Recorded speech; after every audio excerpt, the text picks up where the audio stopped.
This video was recorded live before a canned studio audience.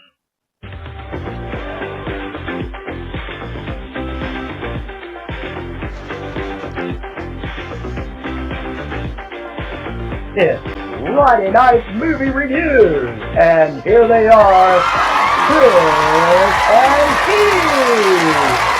Thank you very much. I'm Keith. I'm Chris. And this is Friday Night Movie Reviews. We're going to be reviewing a movie that we saw over the weekend. I'm sure if you were paying attention to the channel, you saw the advertisement that we had with this. We actually went and saw a movie that has been building up over several decades. Started the whole entire franchise started in 1979. Yep. With the movie Alien. Now, if you are unfamiliar with this genre of movie, then you really don't know what you're missing. Because if you're a fan of sci-fi, if you're a fan of horror, and especially if you're a fan of sci-fi horror, then you really need to be watching these movies because these are some really incredible movies. Some of them, yeah, and then there's some that we would rather just not existed, yeah. Right. Alien 3. Some of them are a little, some of them are worse than others, but we'll get into that a little bit later. What we're going to do is give you a little overview of what we went and saw. We went and saw the movie Alien Romulus. Alien Romulus. Now, this has been building up for, like I said, since 1979.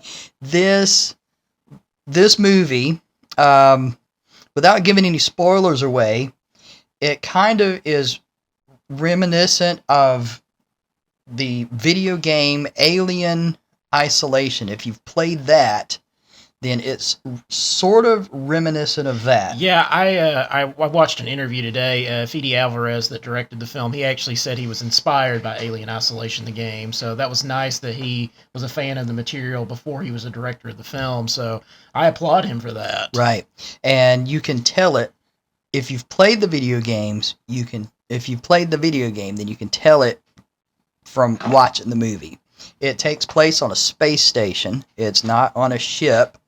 And the question is, where does it fall within the timeline? Because you have all of these alien movies, and at first they kind of went in succession. Yep.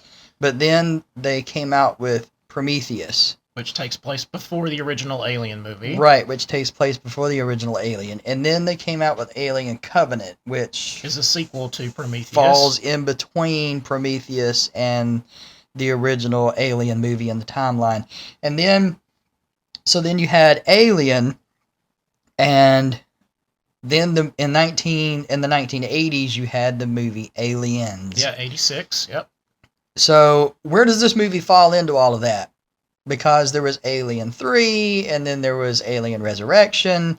So is this like Alien, what is it now, 7? Yeah, 7, yeah, I know. Is this Alien 7 that takes place after Alien Resurrection, or what?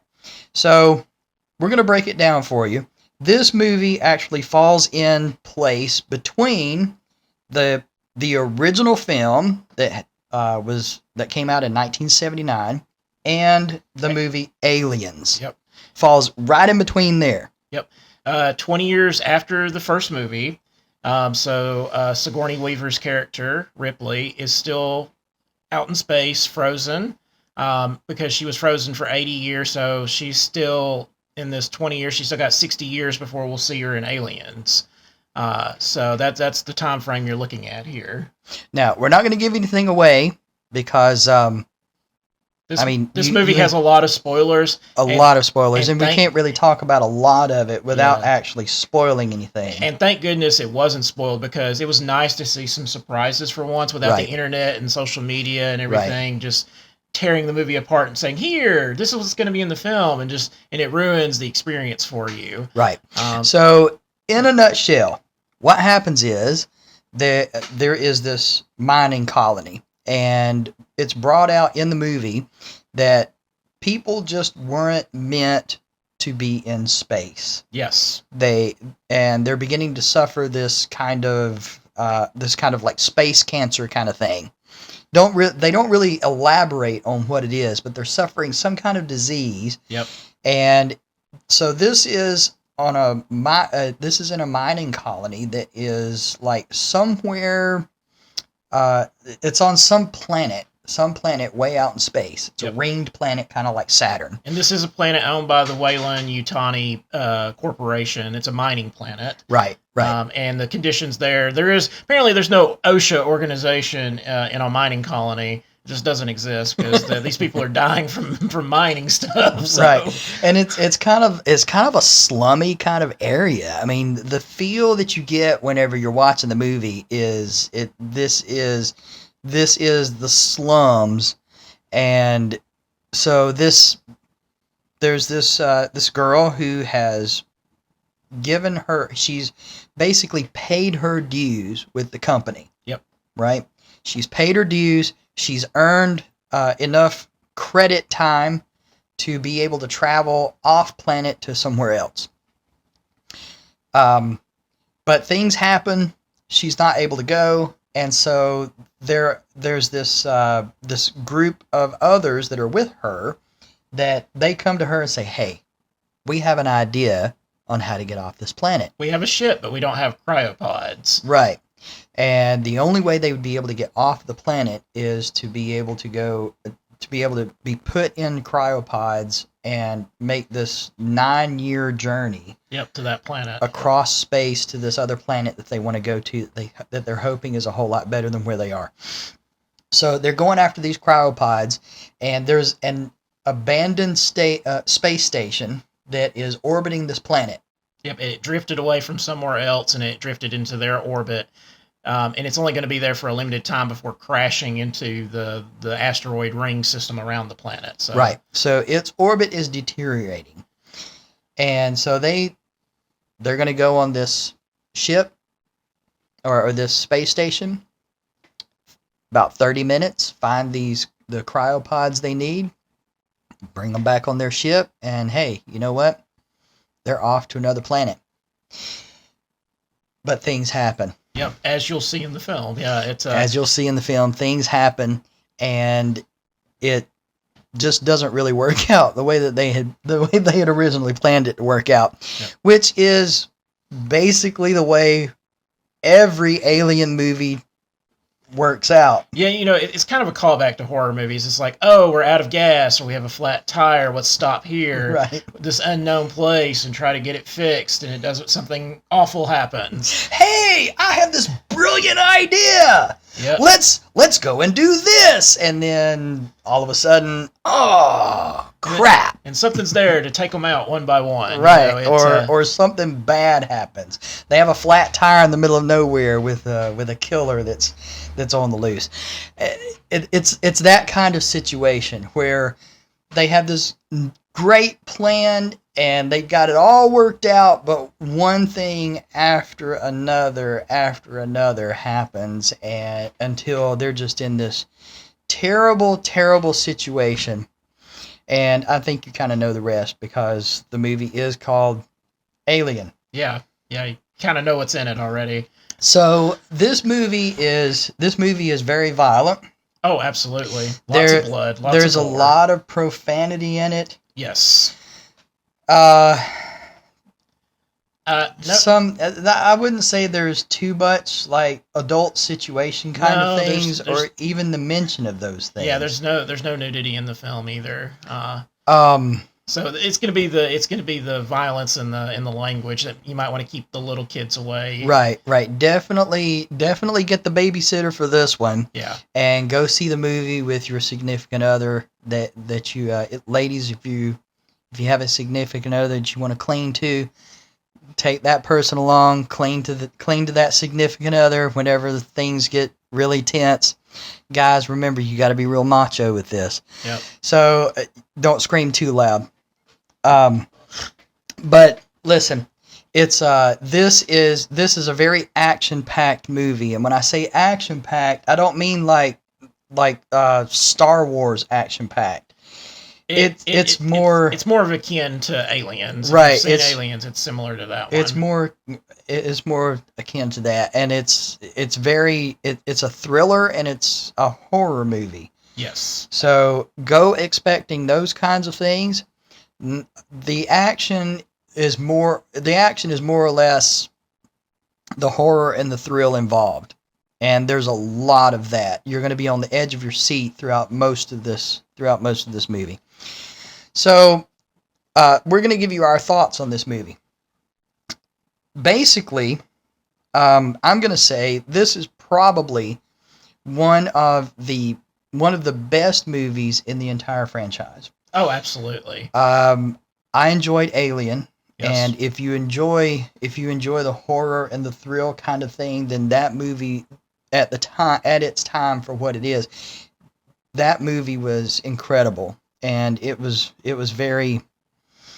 I would say it was very terrible for its time. What I mean by terrible is it was terrifying. Oh, absolutely, because people had not seen anything like that before. The chest burster scene, like Right. nobody was prepared for that, and now that scene is like one of the most iconic movie scenes of all time. Right, and if you'll remember, they didn't really show the alien too much. They left it more to your imagination, which is probably the worst thing that a horror movie can do, is leave it to your own imagination, because you can make up some scary stuff.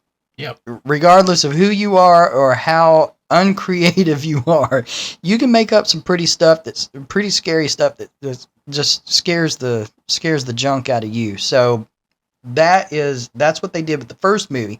Then the second movie came along, Aliens, and they didn't hold your hand on this one. They just showed you the aliens. They showed them to you. They showed what happened whenever you shot them and killed them, and that one was a violent bloodfest. Oh yeah, and this one doesn't spoon feed you either. You're going to see Right. the alien up close and personal. And what's interesting is it wasn't all CGI, as it turns out. They actually used a lot of practical effects. The face huggers that are in the film, most of the time were actually practical. Those were not CGI. Right, I mean, they right. used it where they had to, but that was impressive because, you get used to everything being a CGI fest in a movie now. So that was a nice callback that they used practical effects, and it shows, and it makes the movie feel more authentic, in my opinion. The music in this thing was incredible. Oh. It was intense. It just made every tense situation even that more so.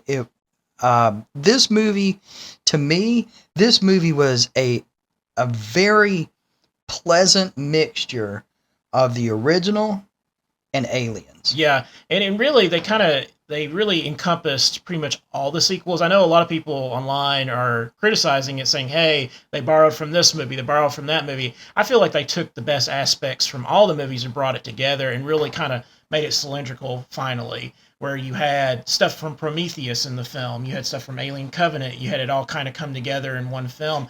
Because for a while there seemed to be like a lack of cohesiveness in these movies, and it was Right. nice to finally see Prometheus finally connected to the original films. And I will say, you're talking about the music being good. The cinematography in this film, whoever the cinematographer was on this film, he filmed it like the original 1979 film. Yeah.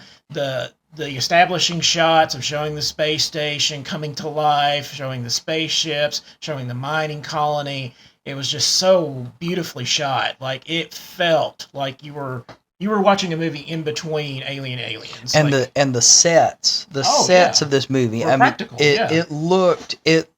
A lot of the sets looked like they pulled them straight from the original movie. Yeah. The consoles, the computer consoles in the space station, the walls, the lab that they went into, it all looked very, very, very reminiscent of the original film. It was incredibly done in that aspect. Yep. I found it to be, like you were saying, with the different aspects they were pulling in from the different movies. Each movie has always seemed like it was off on its own. Yeah. It was the movie Alien, and then it was the movie Aliens, which really the only thing that tied that one to Alien was Ripley. Ripley and the aliens themselves. Yeah. the only thing that has ever really tied these movies together was Sigourney Weaver's character, Ellen Ripley, and the Xenomorph. That's the only thing that really tied anything together. And everything else was, it's almost like when they wrote the films, they were like, well, we're going to do something completely new. The only thing we're going to do that's anything like the past films is put an alien in it and put Ripley in it, and that's it. Yep. But this movie took things from all of them and put them all together, and it, to me, it just seemed more like it was tying the universe together. Yeah, and it was just more cohesively done, where I felt like with Alien Resurrection, it kind of falls apart at the end. Alien 3 is just a tragedy of a film. I hate to say it, if you're an Alien 3 fan, I know you love David Lynch. He's a good director, but this was not his movie. There was too much studio interference and stuff, but that'll be for another review. But when I have to gumption to have to watch Alien 3 again, because I have not watched that movie in years, and there's an assembly cut, and I don't even know if I want to watch that one either. But yeah, this one, it took the best elements and gave us a cohesive movie. And yes, is it fan servicey in parts? Like, is there a line spoken in the movie that didn't need to be there, but it was still funny for the audience, and it doesn't make sense as far as context in the film? Yes. Right. And were there visuals that really didn't make a whole lot of sense, didn't really add a whole lot to or take away from? Yes. Those aspects were there. And however, like I was saying before, it seemed to me more like it was including all of that to bring all of the movies together into one neat package. Yeah, I agree. And this is what the franchise has needed for a long time. Is they needed a movie like this. They needed something to redeem it from the direction it had been going for a while. It's just kind of directionless. And yeah, people can say this movie's that kind of gets chaotic in the last part. I really appreciate and there is a shock factor to the third act of the film. And when you get there, you'll know what I'm talking about when you see it. It got me, and they did it better than Alien Resurrection, in my opinion. Right. Now, for me, as far as the Alien franchise goes, I know there are a lot of people out there that don't like the prequel movies. I enjoyed the prequel movies for what they were. Yeah. Because they were prequel movies. They were basically setting up everything for the movie Alien, and I enjoyed that aspect. I enjoyed them going back and filling in some of the lore of this thing. Yeah, well, it's world building, and I think that's where people struggled with it. It's where Prometheus and Covenant have a lot of exposition, and yes, is Covenant a very predictable movie? Absolutely. Like, you know exactly what David is going to do in that movie. You know he's evil. You know he's going to turn against him. You know he's going to switch places with the Walter robot. You know he's going to do it. Right. And you see it coming a mile away. But what I did appreciate was it was world building, where you learn more about the creator of Weyland-Yutani. You learn about his character and everything. I appreciated that.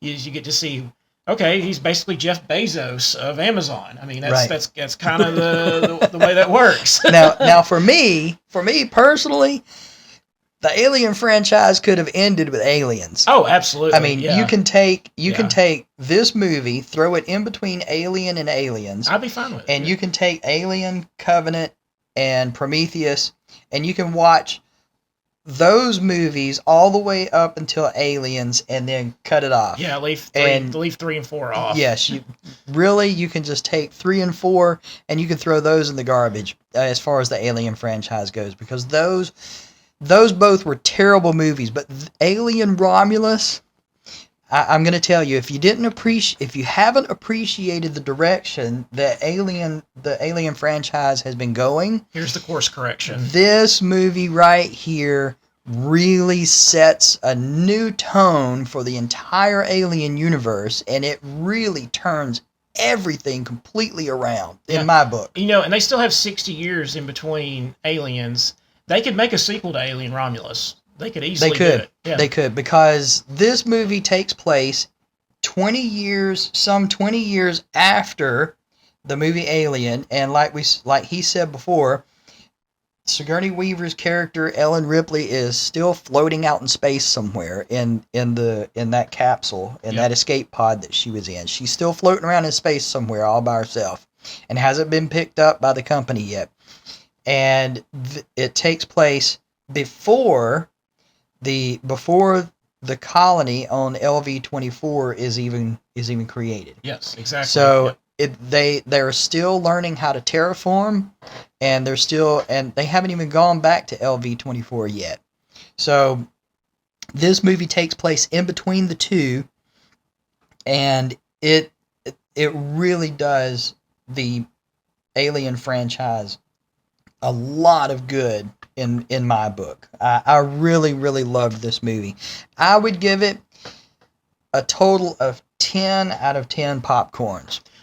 For me, I wouldn't say it's 10 out of 10. It's just simply for some of the fan servicey things. I'm going to give it 8 sodas out of 10. And believe me, 8 out of 10 is solid. It's a solid movie. Like, this one fits fine. If they had just taken a couple little fan servicey things, done a little trimming here and there, and I know that was probably some of the studio's interference, of letting a confident director do his thing. I think the fan service stuff is what bought me over. Really? I really think it is. Yeah, I mean, I understand it, but like, I enjoyed it for at the moment, like, because I laughed at the line when they say it. He's like, "Oh, he said the thing," Right. And I'll leave it at that because I don't want to spoil it for people that are going to go see it. And they showed this. Oh yeah, it bought, and that's what won me over. Yeah, and there's a lot of people who are more cynical than I am, but no, the movie's solid. 8 out of 10 is good, and that's the only reason I'm not giving it a 10 out of 10. Right. But yeah, fantastic movie. Definitely, as your tagline, is it worth the cash or is it trash? This one is definitely worth the cash. Definitely worth the cash. Go see it, and don't let anybody spoil it for you. Yeah. Add this to your collection whenever it comes out on Blu-ray or DVD, because it's definitely worth the buy. I would say. I definitely will. This is in case you haven't noticed, this is a popcorn bucket that's being sold by the theater that we went to, and it's they've sold out of these things. Yeah, they no longer have them because they were in such high demand. And I actually got like the second to last one we were there, and this was a week before the movie came out that I bought this. And they told us when we went back that they ordered I think 3 more cases and sold every single one of them in minutes. Yeah. So if you're looking for one of these, you're probably gonna have to go online to find it, and it's probably going to be very expensive because they're just not out there anymore. So that's our cue to go. Listen. Go see the movie. Don't let anybody spoil it for you. If they start to talk about it, just tell them, "Hey, look, don't say a word. I'm going to watch it. Please don't let anybody spoil this for you. You're really going to enjoy it. Spend the money to go see it at the theater so they don't spoil it." Yep. Just remember also to like, share, and subscribe. Make sure you hit the bell for notification so you don't miss any of our next videos when they drop. Right. And comment. Tell us what your favorite Alien movie is. Did you like this one? Have you seen it? But right. don't spoil it in the comments section. Yeah, don't spoil it in the comments. Just ask us questions. We'll respond back to you. Listen, go to the movies, watch this, and hey, we enjoyed you being here with us. We enjoyed you watching the show. Tell your friends and family about it. Have them like and subscribe as well. And go enjoy your movie. We'll see you next time.